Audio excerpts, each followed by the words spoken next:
अस्सलाम वालेकुम नाज़रीन, क्या हाल है। मैं उम्मीद करता हूँ आप लोग खैर आफियत से होंगे और आप लोगों की आफियत खैर ही मतलूब है। नाज़रीन, कमेंट सेक्शन में बहुत से लोग पूछ रहे थे मेटाबॉलिज्म को तेज़ कैसे किया जाए।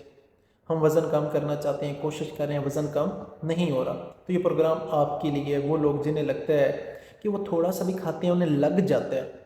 मैं आधी रोटी खाता हूँ, आधी रोटी खाती हूँ, मेरा वज़न फिर भी बढ़ रहा है, मेरा वज़न कम नहीं हो रहा, मेरा भाई मेरी बहन मुझसे ज़्यादा खाता है, उनका वज़न नहीं बढ़ रहा। तो बेसिकली क्या होता है कि उनका मेटाबॉलिज्म तेज़ होता है। मेटाबॉलिज्म क्या है? आप जो भी खाना खा रहे हैं, न्यूट्रिएंट्स की ब्रेक डाउन है, जो आपकी न्यूट्रिएंट्स की ब्रेक डाउन और फिर आपकी बॉडी को एनर्जी मिल रही है, ग्रोथ और मेंटेनेंस जितना है सारा मेटाबॉलिज्म के थ्रू हो रहा है। ठीक है, आप ऐसे समझ लें कि ये जो खुराक है ये आपका पेट्रोल ही है जो आपकी एनर्जी को आपको एनर्जी दे रहा है, ताकत दे रहा है।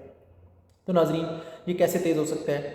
सुन लें, लिखना चाहें तो लिख लें। वो क्या है नाजरीन? आपने क्या करना है कि आधी चम्मच, टी स्पून, छोटी चम्मच की बात कर रहा हूँ, ज़ीरा, अजवाइन और सौंफ 1 गिलास पानी में इन्हें भिगो के रख देना है।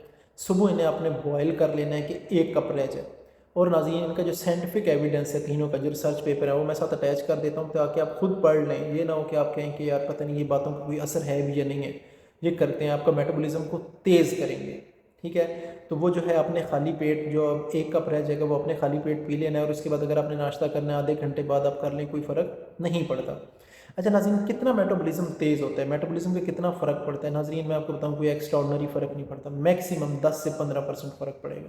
इससे ज़्यादा फ़र्क वज़न लूज़ करने पे, लॉस पे नहीं फ़र्क पड़ता। तो फिर वज़न कैसे कम होगा? मैं आपको नाज़रीन कुछ आसान सी टिप्स देता हूँ। ठीक है, वो टिप्स दूंगा जो इफ़ेक्टिव है, लेकिन थोड़ा सा आपको अपने ज़बान पे कंट्रोल करना पड़ेगा। अच्छा नाज़रीन, ये जो मैंने आपको 3 चीज़ें बताई हैं ना, इससे आपका अगर बदहज़मी रहती है तो वो भी ठीक होना शुरू हो जाएगी। नाज़रीन, सबसे पहली क्या चीज़, दिन में सिर्फ 2 दफ़ा खाना खाना। इससे ज़्यादा खाना आप अफोर्ड नहीं कर सकते अगर आप वज़न कम करना चाहते हैं। आप कहें कि मैं खाना भी खाऊंगा, यानी कि मुझे एनर्जी भी मिले, और आप कहें कि मैस इंक्रीज़ नहीं होगा, तो बिल्कुल नहीं। E = MC², इसीलिए कहते हैं। ठीक है, वो यहाँ भी अप्लाई होता है। अच्छा नाज़रीन, वो कैसे? आपने 2 खाने खाने हैं। सुबह नाश्ता कर लें, अच्छा नाश्ता करें। ये नहीं कि अब कहें कि बस ये मेरा आखिरी नाश्ता है, इस तरह नहीं। नाश्ता करें और उसके बाद आपने जो सेकंड शाम को खाना खाना है वो। दरमियान में स्नैकिंग नहीं करनी कि मैं चाय पी लूँ, मैं चॉकलेट ले लूँ, मैं टॉफ़ीज़ ले लूँ। बिल्कुल इन चीज़ों को आपने अवॉइड करना है। दूसरी बात, रिफाइंड कार्बोहाइड्रेट्स निकाल दें लाइफ से। रिफाइंड कार्बोहाइड्रेट्स कौन से हैं? मैदे की चीज़ें हैं, बिस्किट है, वाइट ब्रेड है, बिल्कुल नहीं। ब्राउन ब्रेड यूज़ करना चाहते हैं कर लें, वाइट की जगह नहीं है, मैदे की चपाती की जगह नहीं है, होल व्हीट की, चक्की वाले आटे की अगर आपने यूज़ करना है तो आप रोटी यूज़ करें, कोई फ़र्क नहीं पड़ेगा अगर आपने 2 मील ही लेने हैं तो। रिफाइंड कार्ब्स में दूसरे नंबर पे चीज़ें आ जाती हैं चीनी। चीनी तो बिल्कुल यूज़ नहीं करनी। ना मैं कह रहा हूँ, ना आपने कोई एनर्जी ड्रिंक्स लेनी है, ना कार्बोनेटेड ड्रिंक्स लेनी है। अगर आपने चाय और कॉफ़ी लेनी है तो उसमें भी चीनी यूज़ नहीं करनी। आर्टिफिशियल स्वीटनर यूज़ करने अगर आप पूछेंगे, मुझसे पूछेंगे तो कौन सा करना है, तो मैं आपको कहूँगा स्टीविया यूज़ करें, वो भी जो ग्रीन कलर में या वाइट कलर वाला यूज़ नहीं करना। तीसरी बात, रोज़ाना कम अज़ कम 10 से 15 मिनट की हल्की फुल्की वॉक करें। ज़्यादा वॉक नहीं करना, रनिंग नहीं करनी, जॉगिंग नहीं करनी। क्यों जॉगिंग नहीं करनी? मैं लोगों को समझा समझा के थक गया हूँ। अगर आप ओवर वेट हैं, आप ज़्यादा जॉगिंग करेंगे, रनिंग करेंगे, आपके टखनों में से, घुटनों में से ऐसी ऐसी आवाज़ें आएंगी जैसे गाड़ी की सस्पेंशन ख़राब हो तो आवाज़ें आती हैं, कंट्रोल नहीं होगा। पहले वज़न लूज़ करें, जब आपका वज़न नॉर्मल हो जाएगा तो फिर आप ये चीज़ें करना चाहते हैं तो आप कर लें, कोई फ़र्क नहीं पड़ता। आखिरी चीज़ जो सबसे इम्पॉर्टेंट है वो क्या है?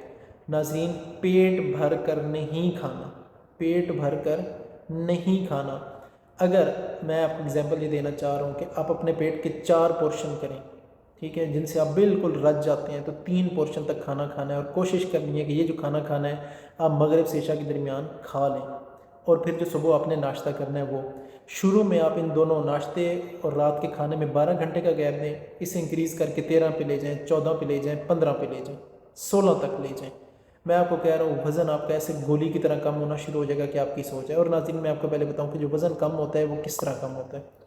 आपने क्या करना है, आपके पास जो बैलेंस है, जिस वेइंग बैलेंस है, जिसके ऊपर भी आपके पास जो मशीन है, वेइंग मशीन है, उस पर वो डिजिटल लेनी है ताकि आपको क्लियरली पता लगे कि वेट कम हो रहा है या नहीं। नाज़रीन, लोग पता क्या कहते हैं? वो कहते हैं यार देखिए मेरे पेट की वेस्ट कम नहीं हुई। नहीं, सबसे पहले क्या होगा कि आपके लिवर के अंदर और ऊपर जो फैट है वो कम होगी, उसके बाद बेली फैट कम होगी। तो आप देखना चाहते हैं क्या इफेक्ट है, 15 दिन बाद ही देखें। मैं कहता हूँ कि क्लियर इफेक्ट आपको नजर आएगा। और आपने फिर वो कमेंट बॉक्स में मेंशन ज़रूर करना है कि मेरा इतना वेट लूज़ इससे हो चुका है। नाज़रीन, ये कुछ बेसिक टिप्स थी, अगर आप इन पे, मैं कहता हूँ कि इन पे अमल करेंगे तो आप बहुत आसानी से वेट लूज़ करेंगे और बड़ा स्पीडी वेट लूज़ करेंगे। एक और बात, अगर आपके माइंड में ये आ रहा है कि मैं कम खाना खाऊंगा मुझे चक्कर आएंगे, तो ऐसा कुछ भी नहीं होता। आपकी बॉडी को जितनी कैलोरीज एक्स्ट्रा चाहिए होंगी वो आपकी चर्बी को, फैट को यूटिलाइज़ करके पूरी कर लेंगी। तो बेफिक्र होकर ड्राइविंग करें, घूमने फिरने जाना है जाएँ, कोई फ़र्क नहीं पड़ेगा। नाज़रीन, मैं उम्मीद करता हूँ आज का सेशन आपके लिए फ़ायदेमंद रहा होगा। किसी किस्म का कोई सवाल हो तो आप कमेंट बॉक्स में पूछ सकते हैं। अपने होस्ट समर गुंदल को इजाज़त दें। अल्लाह हाफ़िज़।